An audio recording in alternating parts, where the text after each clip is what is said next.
brought to you by every damn cheesesteak joint in Philadelphia. This is the Philadelphia Sports Porch with your hosts, the Grand Schwabini and Rube. Come on, Philly. Show us a little Eagles, Phillies, Flyers, and Sixers love. The Philadelphia Sports Porch starts now. All right, Rube, how you doing this evening?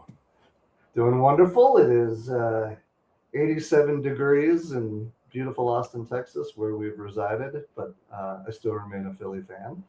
And they say we're supposed to get some rain this week, which is very much needed. So doing well. I can't complain. How are you, young man? I'm doing pretty good. I mean, 87 sounds good to me.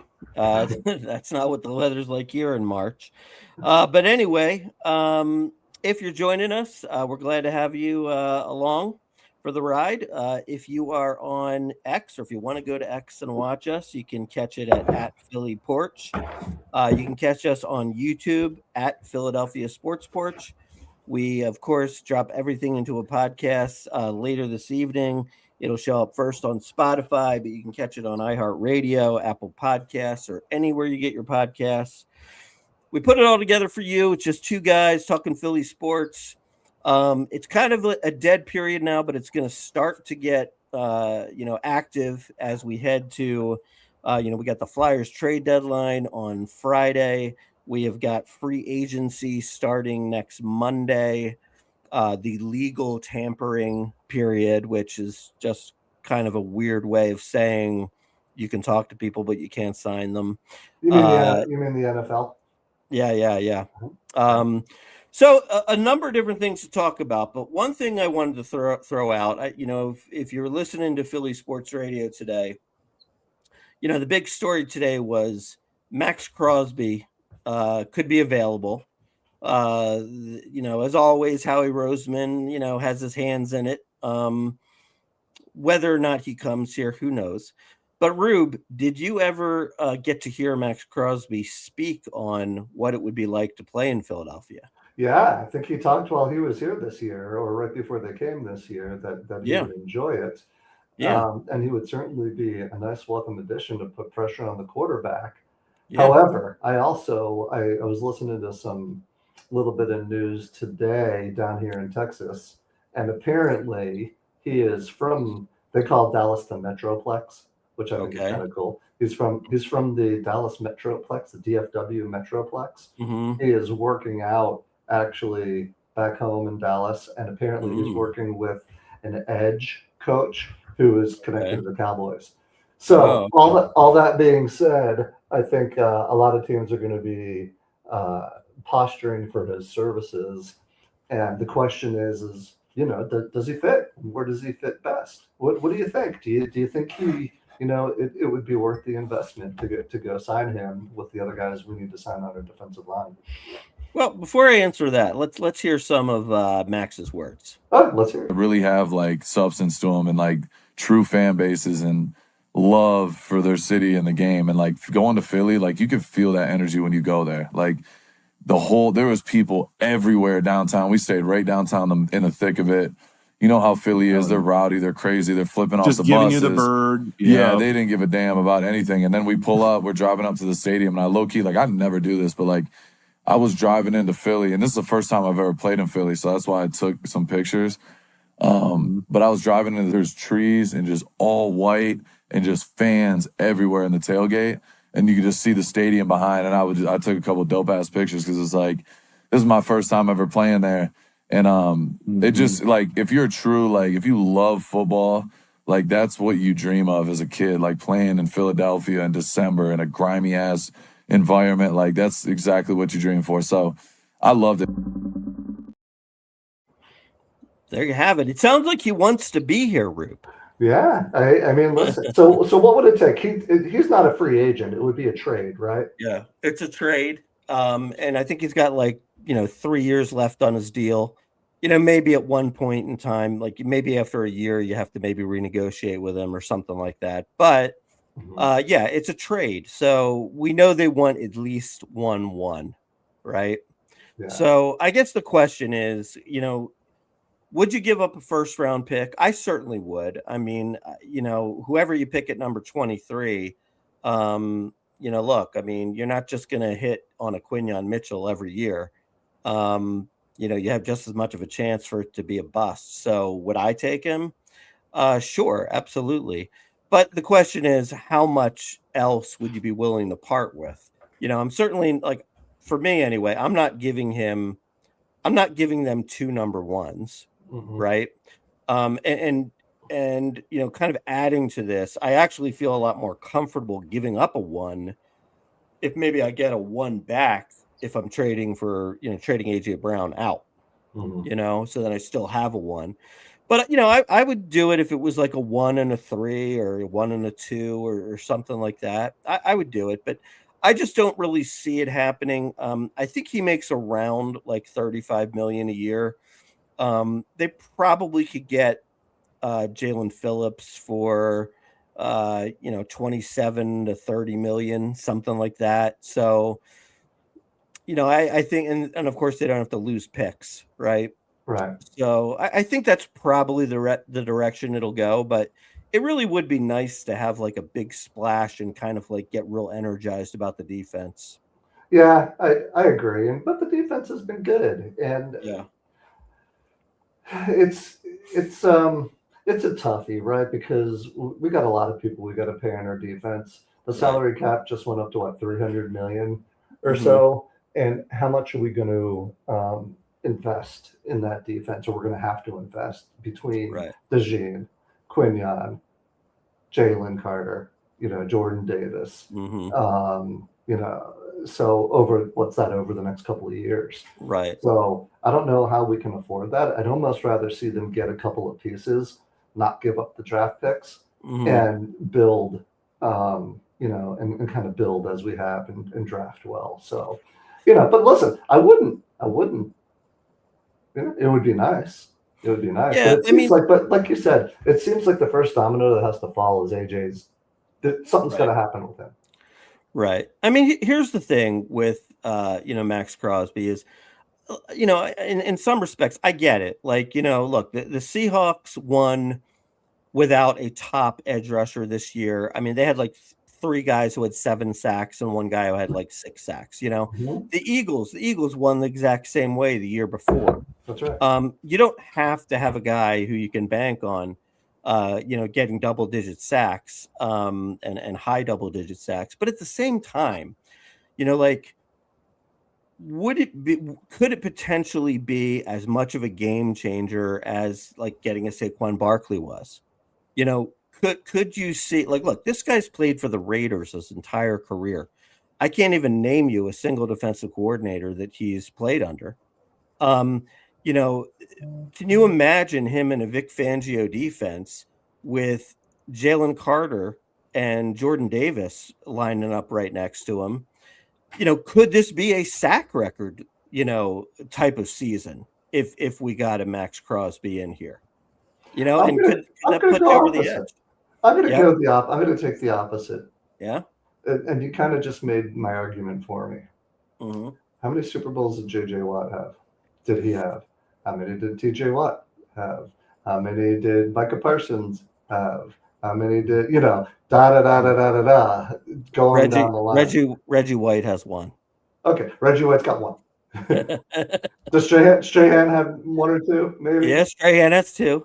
Okay, but beyond that, right. So I'd rather go quantity, because listen, you pay this guy 35 million, whatever it's going to be, and God forbid he gets hurt, and now what are you left with? No depth and down a defensive end. So I'm saying no. I'm saying go build your defense the right way and don't make that splash there, because I think we're going to have to figure something out at the wide receiver spot, and there's only so much money to go around.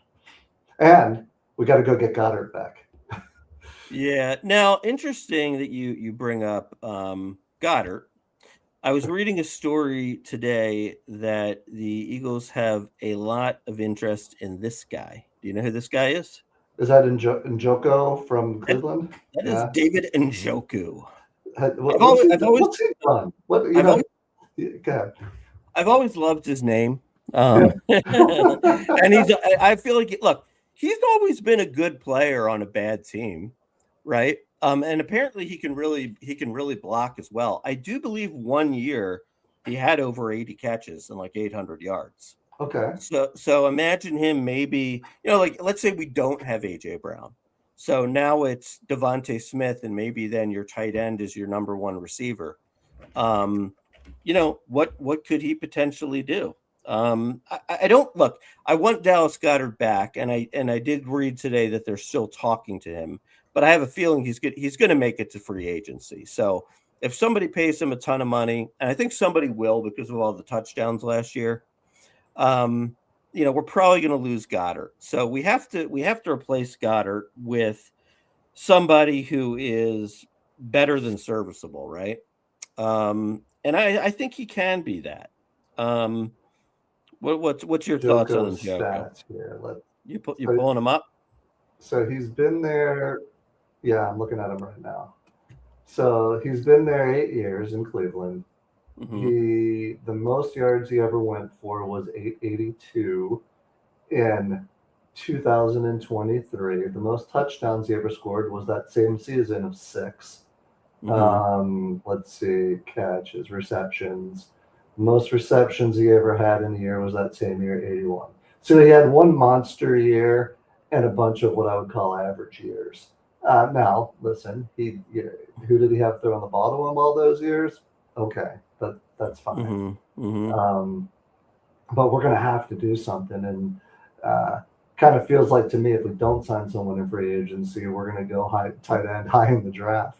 But it looks like that Sadiq guy from Oregon, he had a killer combine, and I don't know if he's going to last. Yeah, I don't think he's going to be there. Yeah. He ran the fastest time ever for a tight end. I think in the 4.3s or something. Yeah, that's incredible. So I'd love to see Goedert back because you know what you get from him, and and like you said, no AJ means more opportunities for him and Devontae and whomever that third receiver will be. Now, the main thing that happened since we last talked last week with AJ is that there was a report that came out from Albert Breer and from some other folks that, at the combine, AJ's agent was going around gauging interest from other teams. So I think when it gets to that point, it's looking like he's going. Is that kind of your stance at this point? You feel like he's gone? I feel like he's gone, and honestly, I think we were pretty much done with him, 3 games in the last year. So I wouldn't be sorry to see him go. I mean, he's a wonderful talent, but clearly the fit let's just say nicely, the fit just isn't there anymore in what we're trying to do. And quite frankly, he's a distraction, and he's a distraction for all the wrong things. Not that he can be a distraction for a good thing. So what I don't want to see is him go to like the Bills or the Patriots and goes and wins the Super Bowl. Though I think the Patriots they caught lightning in a bottle this year. I don't think they're going back next year. So somebody brought up an interesting point. And I kind of agree with this, although maybe I'm just dead wrong, but let's hear your thoughts on this. You're rarely dead wrong. I mean, like in all honesty, like let's say that the 2024 team that won the Super Bowl. Do you think we could have won that Super Bowl without AJ Brown? It's possible. Yeah, I mean, I think it's possible when you have a running back that goes for almost 2,000. Right. I mean, you got a running back goes for 2,000. I mean, what did he do in the playoffs? I mean, he didn't really do much, and in the Super Bowl, he caught like a 10-yard touchdown pass. Like I don't know. I mean, well, he got robbed of the offensive pass interference call first drive. But nevertheless, he also draws their best defender, and he gives opportunities to other players. Listen, he was part of it for sure. Yeah. But at this point, that's the past. I agree with Lemmer. Lemmer saying he's got to go, and he has become toxic. So I agree. I think it's time to let him go. It's run its course, You know, we've had a good run with him, and now the question is what do you get in return? It doesn't sound encouraging, right? It's like, hey, maybe someone gives us a 2 or a 3, the best. And we got to cover his salary for a certain number of years, whatever that looks like. Yeah. I don't think Howie is going to trade him without getting a 1. I don't think he's going to get a 1 for him though. I think he can, but here's actually the last thing I think we'll say about AJ, and then we'll move on. Yeah. Is I think that it has to happen between now and Monday, because right now is when teams still have all their money. They're not signing free agents, and all the teams have a need for a receiver. You know, once you get to Monday, you know, somebody signs Mike Evans, somebody signs Tyreek Hill, somebody signs Alec Pierce, right? And then all of a sudden you got 3 teams that don't need a number 1 wide receiver anymore. Right. You know what I mean? So they really have to strike before Monday. If they don't, you know, you might find yourself in kind of like a waiting game until the draft, where maybe he gets traded for a 1 on draft day, or maybe he's traded on draft day for a 1 in the next year's draft, you know. So, you know, I don't know. I think something's going to happen pretty quickly here, or it might not happen. I mean, I think they still would bring him back, even though he's a headache, instead of just giving him away. Yeah, so I'd like to see him. I'd like to see him go to like Cleveland. You know what I would love to see. Like I'd love to see like or the Raiders. that would be perfect, man. Like let's give them like this would be perfect. AJ Brown, our first round pick, for Max Crosby, and give us their second tight end. Not the guy who's like a Pro Bowler, but the guy who was supposed to be good and he's kind of taking a back seat. What's his name? Like I don't know the backup. I know the kid from Georgia. Yeah, I think he went. Bowers. Brock Bowers is the right, but the backup I think went to Notre Dame and he was a 2nd round pick. Oh, like Michael Myers, yeah, or something like that. Something like that. Yeah, Mm-hmm. like let's make that deal, man. You know, let him go down there. You know, he can play around with Mendoza for a little bit, get him all upset, ruin his career. All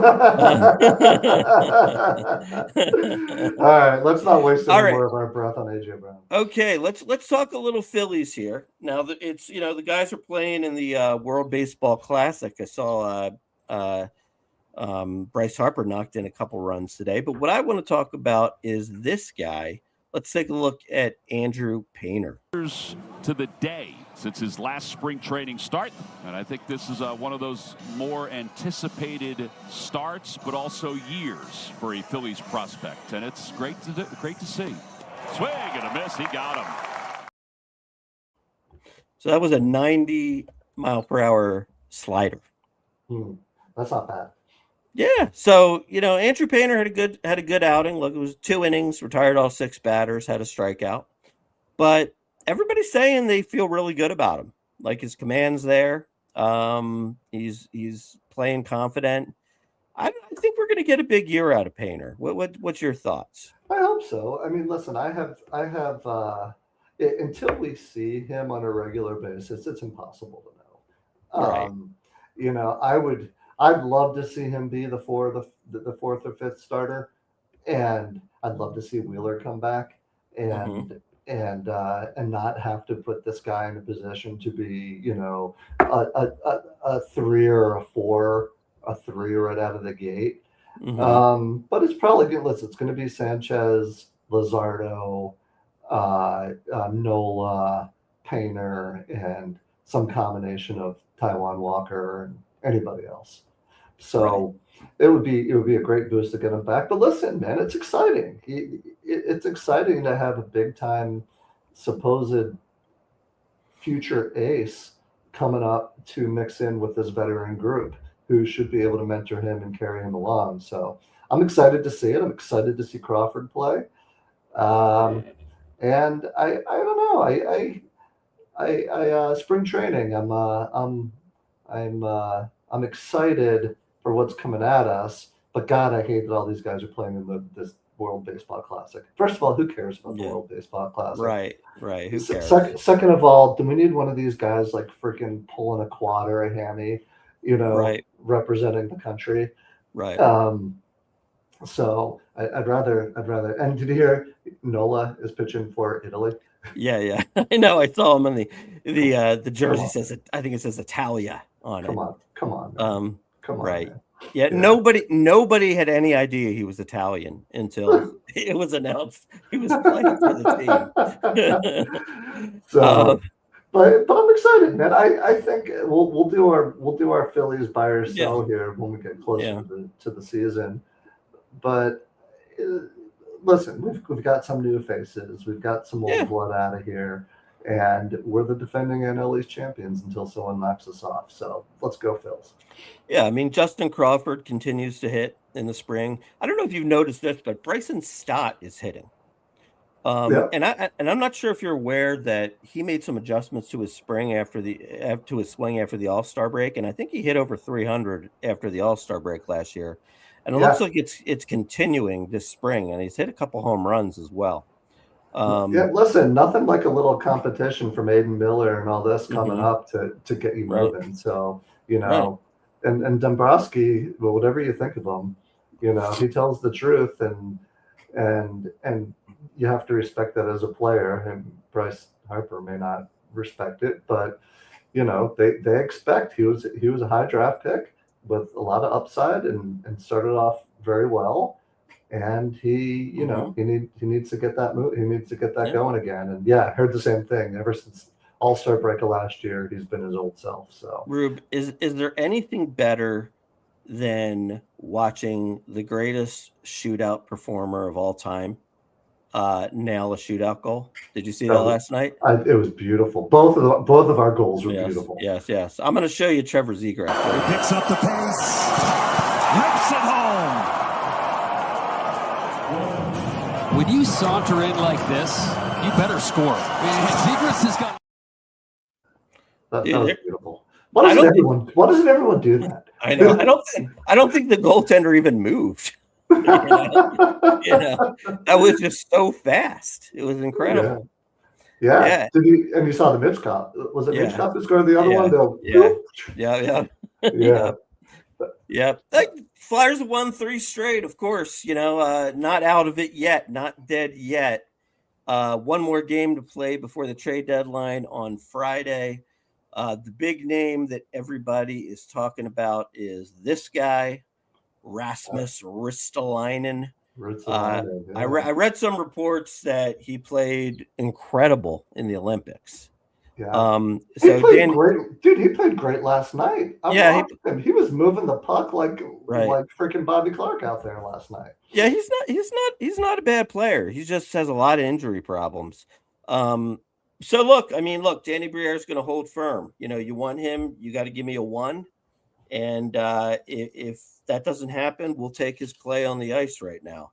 And look, if you could get a 1 for Lawton, if you could get a 1 for Walker, I believe his name was Sean Walker, from a couple years back. You should be able to get a 1 for Rasmus Ristolainen if there's a team desperate for a good, solid defenseman. Yeah, he could be a top 4 defender, or he could he'd be an awesome 3rd line defender. So, how many pairs do they usually get? They usually get 3 pairs of defenders. 3 pairs, and then they usually dress a 7th defenseman. Yeah. So, if he can play the way he's been playing, he probably knows he's playing for a playoff spot here, but with a different team. But he's looked very solid. The confidence coming out of the Olympics looks like it's carried over to the ice. So, big strong blue liner that can really anchor our defense. And I'll tell you what else, dude. I don't know how many times over the past 3 games on this streak I've seen Jamie Drysdale figure out how to get in the high slot repeatedly.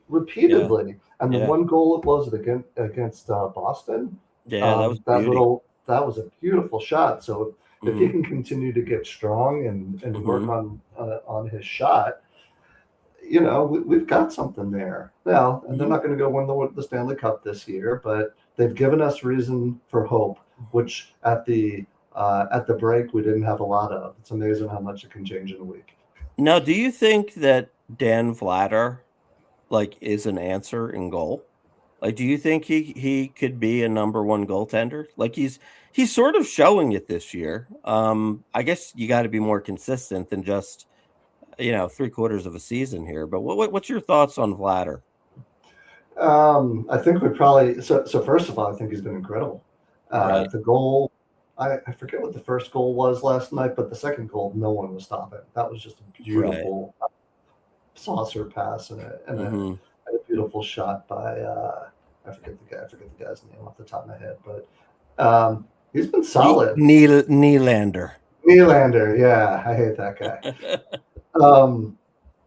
So, you know, Toronto's no slouches, and they were kept showing last night how he's ahead of the offense. Like, he knows where the puck's going. He's perfectly positioned, right place, right time.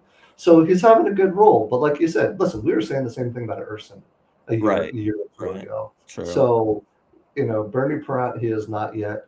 So we will see over time. But you know what? Having a great goalie is a force multiplier. It can really help out our defense. And we're -11. So we need every bit of we can from our goalie, and he really kept us in the game last night.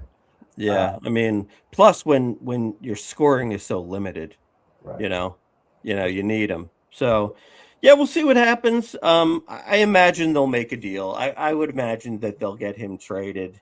I mean, look, you still can't think realistically. I mean, look, would the Flyers like to make the playoffs to kind of please the fans? Sure. But I don't think they see it as really realistic. You know, I mean, there's too many good teams out there.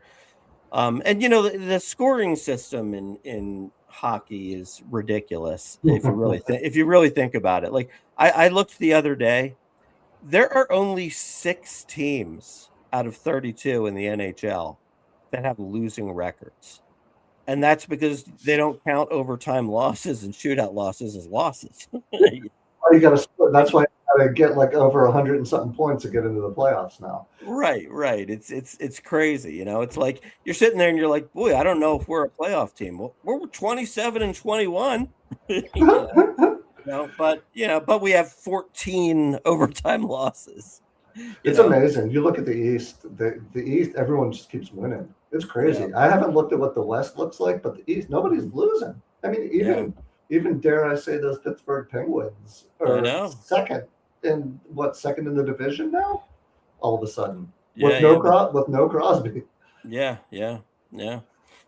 So now, Rube, as far as the Sixers go, I just couldn't come up with a highlight.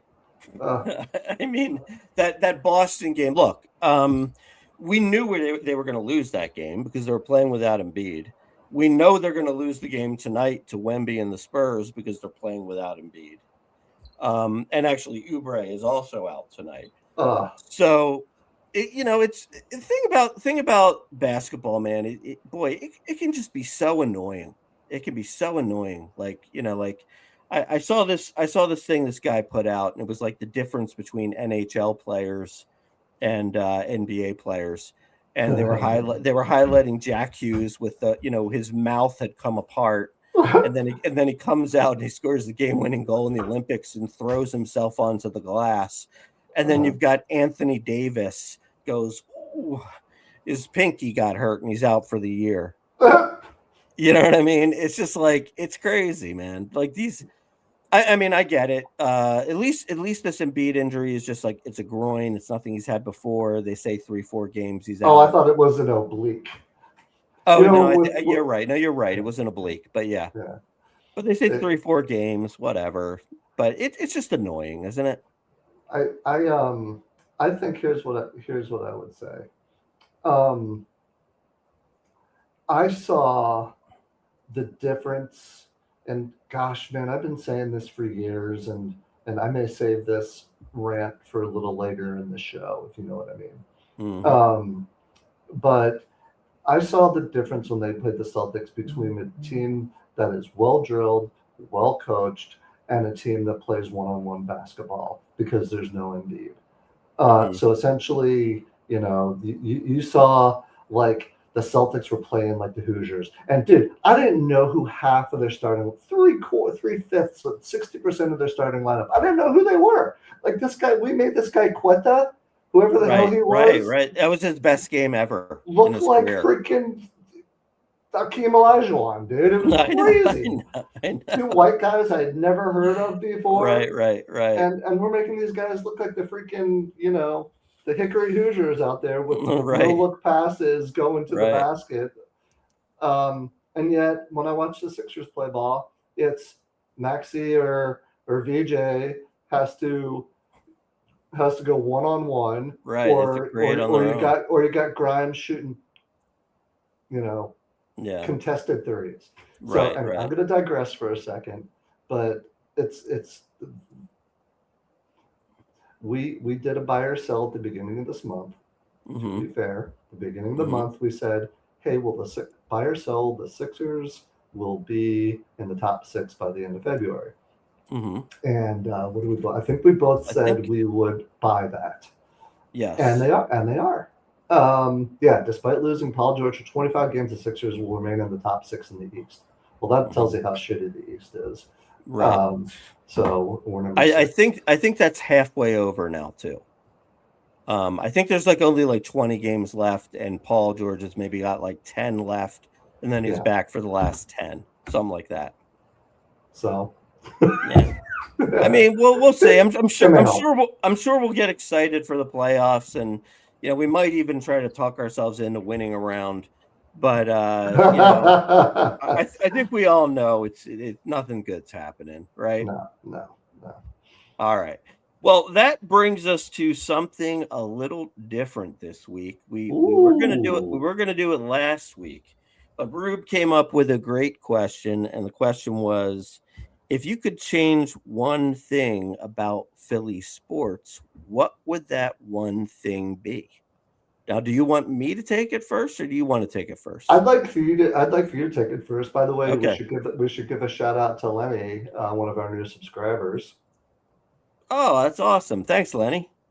Yeah, from Canada. All right, Montreal, the Expos. The Expos, huge Eagles fan, and he loves to play. Good man, Lenny. Welcome to the show, and welcome to the Sports Porch, and welcome to the family. Looking forward to hearing from you again. Yeah, feel free to, state points of view. We'll put them up on the board. Anything you got to contribute, we're all about it. Rube, Rube, you go. I'd like you to go first. Okay, I will go first. Now, see, Rube, you could have taken this in a million different directions, right? Yeah. And my direction is actually quite simple. I've actually felt this way. I might have felt this way for 15 years, Rube.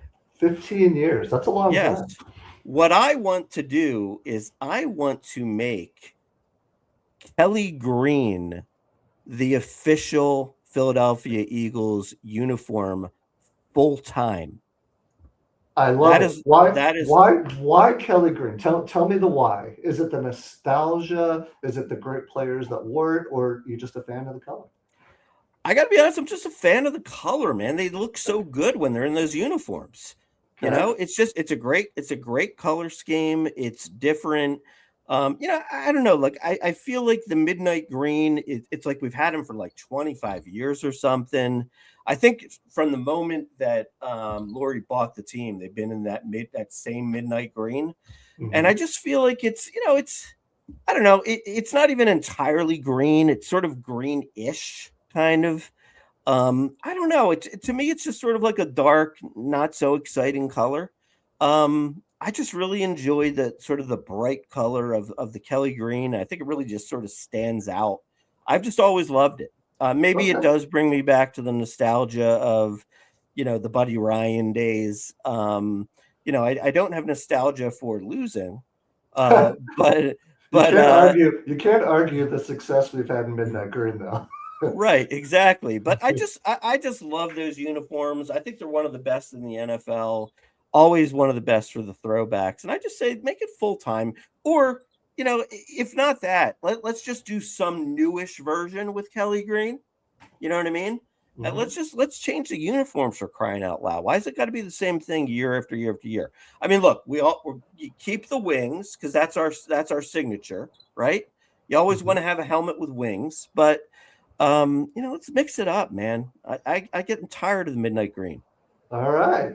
What's your thoughts on that? My thought is everyone's entitled to their opinion. I think I like the Kelly Green probably more now because of the nostalgia.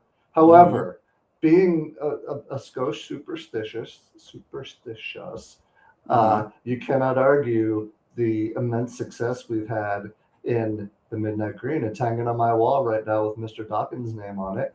Yeah. So I'd like if we could wear them as special, maybe a few times a year. But I'm not ready to go backwards. I tend to be a guy who looks forward, not backwards. All right. Now Lenny agrees with me here. Says it's a great idea, but he also makes another suggestion. He wants those jet black jerseys to be the regular jerseys. Okay. So yeah, I mean, hey, everybody's got an opinion. I do like the black jerseys with the black helmet. But I guess I don't know if I want to be like too close to the Raiders. You know what I mean? And it gets hot. Lemmer says the Kelly Green. All right, you got another vote for Kelly Green. Yeah. Let's say our listeners out there, Kelly Green or something else. Mm-hmm. All right, I dig it. So given the question of the one thing that you could change about Philly sports, you're going Kelly Green. I think a lot of people would agree with you, quite frankly. Yeah, I think so too. Okay, I like it. Amy May chiming in, loves the Kelly Green. All right. You know what? They'd probably sell a hell of a lot of jerseys. They would. Yeah. What's stopping them from doing it? Is there some sort of like agreement or something that they can't change their colors? Well, no, you can change them. You just they make them go through, like all the, like if they wanted to change the jerseys, they'd probably have to like give a year's advance notice because merchandising and stuff like that. Yeah. Yeah. But yeah, All right. So what's up with you? What do you think? What's your change that you'd like to see on the table? So I went through a lot of options. I thought about this for a long time. And like you said, you can go many different directions. You could go like something like stadium location. Like, don't love the area where all the stadiums are, but quite frankly, I don't live in the area anymore, so I don't really care as long as they win. Mm-hmm. A lot of people would say, well, I would change the fans, they're too intense or whatever. I think that's the beauty of our fan base, is that we're educated and passionate fans. Mm-hmm. So I settled on one that I've been thinking about, like you, probably for 2 decades. And I think you know where I'm going with this. And I'm just going to be a bit provocative. I'm going to say, if I had the opportunity to change one thing, I would take the Philadelphia 76ers and I would move them to a different city and I would start over. I would start from scratch. I would scratch the whole thing. I would do a complete reboot. Honest to God, I'd give away everyone on the team. I'd give away our coach. I'd give away our GM, the owner, the uniforms, everything. Even Tyrese Maxey? Maxey? If I had to lose him to start over again and to get my wish that I think we're closer to a championship if we were just to reboot than we would be if we continue to go through these years of just poor decision-making, non-committed players, horrible coaching. I was really hopeful that Nick Nurse would be the guy, but I saw him get way out coached the other night.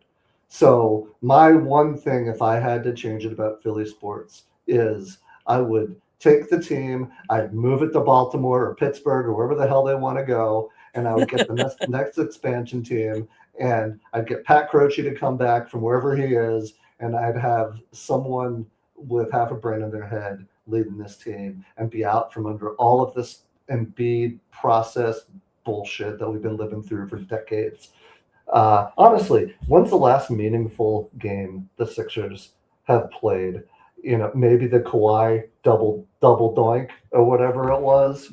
Probably, yeah. But if you think back over the last 20, you know how I compare it as I was thinking about this? I kind of compare it to like the Cowboys, right? The Cowboys were a lot of fun, had great success in the 1900s, the 70s, the 80s, the 90s. And did the Sixers for the most part, not as much success. Yeah. And they've been nothing since my kids have been born. Yeah, we've basically been irrelevant since 2001. Irrelevant, totally irrelevant. And even when we were in the championship and we were playing the Lakers and we had the one step over Tyronn Lue, I knew that was it. There was no way we were beating that team. But you know what? At least Iverson had heart. At least Iverson played every game. At least he scored the big clutch baskets. Right now, Maxey is a nice player, and he's an all-star and he's deserved all that.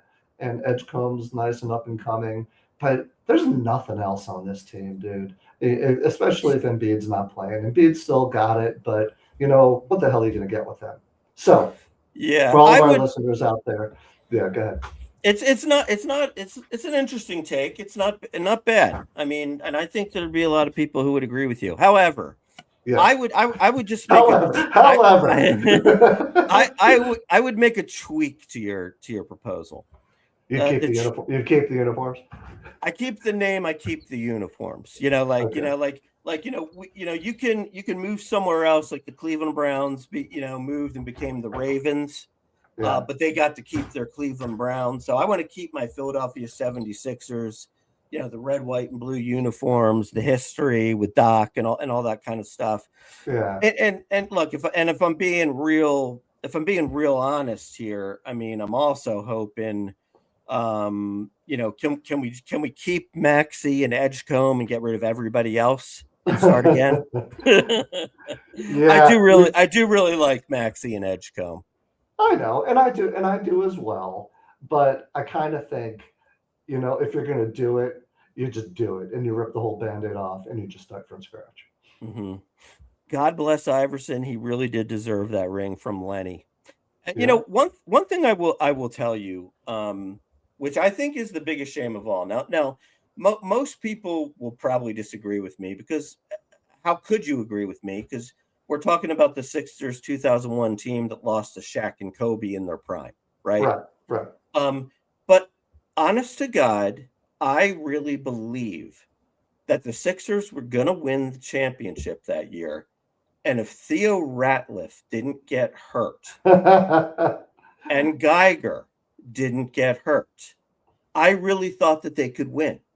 Mutombo sort of made them slower, right? Mm-hmm. He kind of made them slower, but man, they were flying with Ratliff and Geiger playing. They played them during the regular season and they blew them out. They just blew them out. I'm telling you, even in that first game, Geiger played and he kept Shaq in check. I mean, at least contained him. Man, I really feel if Ratliff and Geiger were healthy for that series, I think they could have won. I really do. So you're trying to convince me that if we had Theo Ratliff and Matt Geiger? Geiger and Iverson versus Shaq and Kobe in their prime, that they were going to beat them. I wouldn't take that bet for all the tea in China. But you know what? You're absolutely entitled to your opinion. Hey, look, it's not too different than a few other scenarios. Like how about when Dirk won with Dallas, and didn't they beat like a super team that had three superstars? I don't know, but Dirk was pretty damn good. Yeah. Anyway, Emma Rubenstein chimes in. I don't know what she's meaning here with her hockey sticks. I think she's a big fan of hockey. Emma Rubenstein, just so you know, just moved back to Denver, and she's a big fan of pro sports. I wouldn't be surprised if she saw a little Colorado Avalanche hockey. Yeah, this year. Let's have her represent. For those of you who don't know, The Philadelphia Flyers actually created the Colorado Avalanche and their greatness, but by giving up Forsberg for Lindros. Yeah, I'll never forget that. Freaking, and truth be told, Lemmer always had a big crush on Joe Sakic, which always bothered me. Not because she had a crush on another man, but it was him, and they had all that success. Yes. And isn't Leslie like a Detroit Red Wings fan as well? She is, and that hurt when they took out the Flyers. And that that's also just a shame too. Like let's be honest. I mean, Lindros was so good. I mean, and the concussions just ended his career. I mean, it really stunk. I mean, I will tell you this. I mean, I have seen a lot of great players on the ice. A lot of great players. I mean, I've been to a number of Flyer games. And because my buddy Steve is a Penguins fan, I mean, I've seen Lemieux, I've seen Sidney Crosby. I've seen all of these guys. I will tell you what. There was a game that I saw Lindros, and I just saw him go from one end of the ice to the other, just blazing speed, knocked the guy down on the way, halfway there.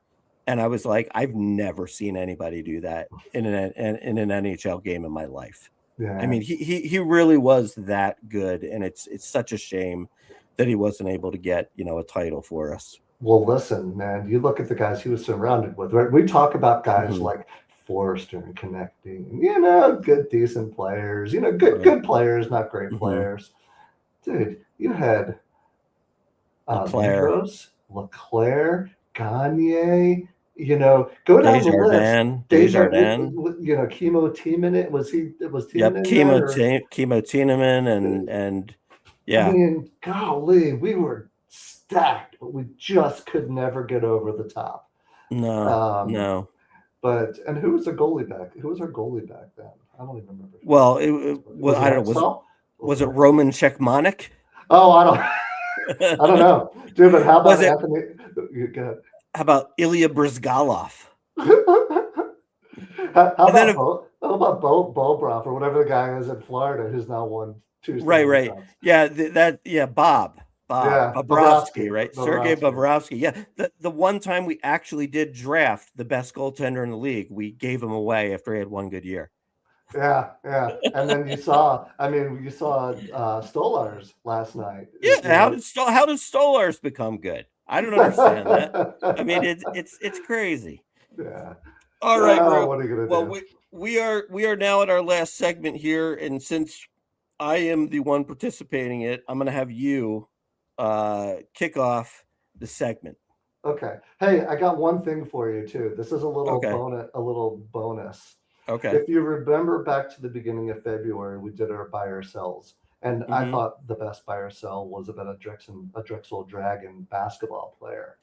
And I went back and took a look at that today. And the buy or sell, just to remind you, was bonus question: Drexel University men's basketball leading scorer Shane Blakeney, 13.3 points per game, will score more than 15 points per game in February.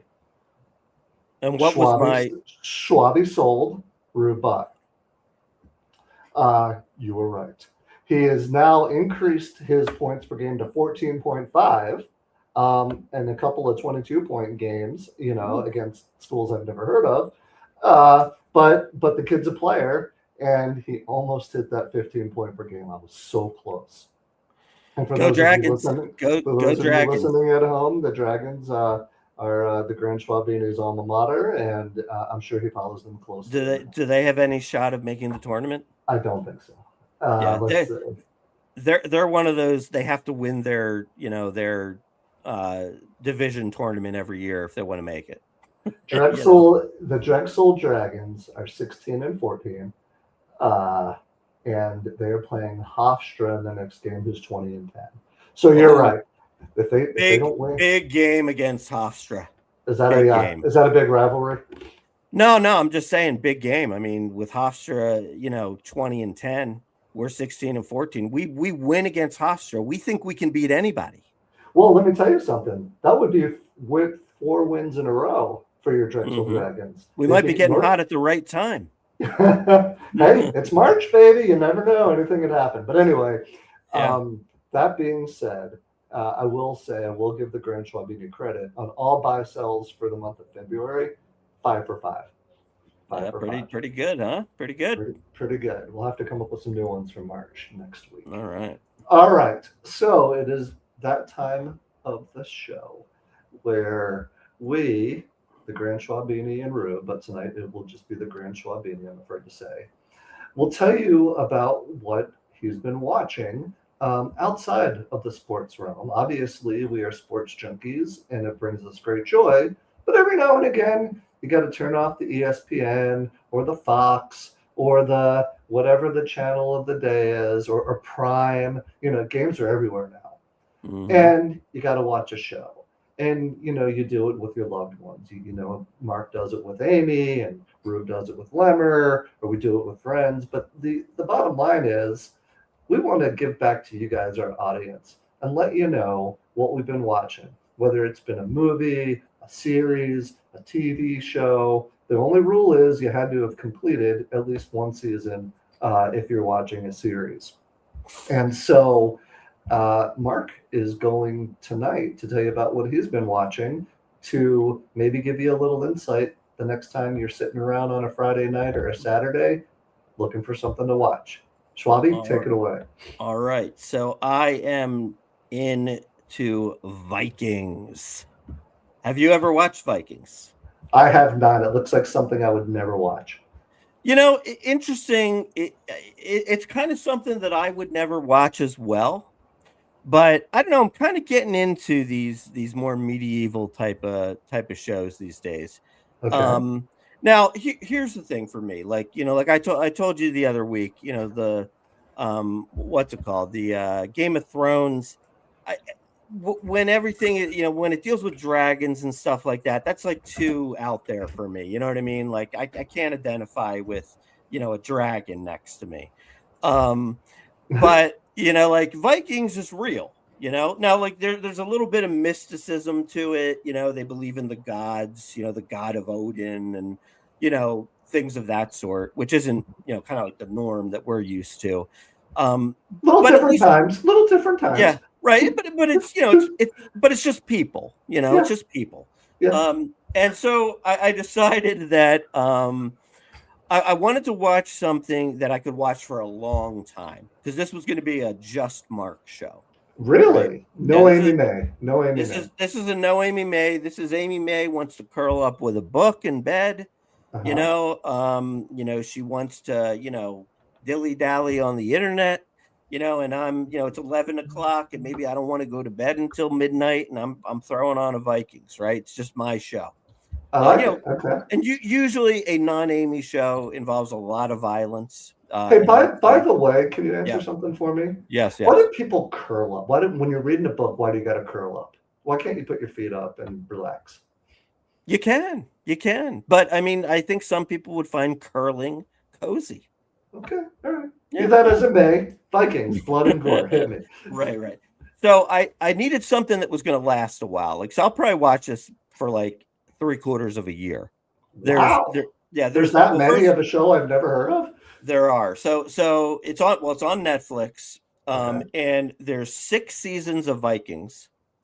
And then there's the spin-off next series to it is Vikings Valhalla. And there's 3 seasons of that, and I think a 4th is coming. Okay. So it's like never ending. So like the first 3 seasons of Vikings were 10 episodes, and then the last 3 seasons of the first 6 are 20 episodes each. Wow. So now I know some people from like work who have been really into it. So I knew it would be good, and I also knew, like, if you have that many episodes, it has to be good, right? It was renewed by somebody.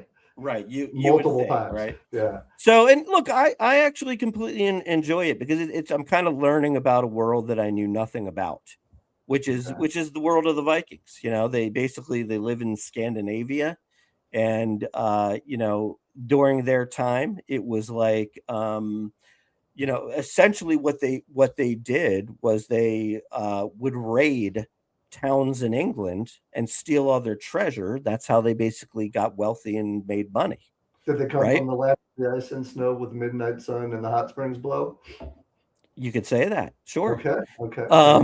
But there's there's a whole hierarchy there. Like, there's like an earl who leads, and then you could become a king and all this kind of stuff. There's a lot of backstabbing to get power. Of course, you can imagine.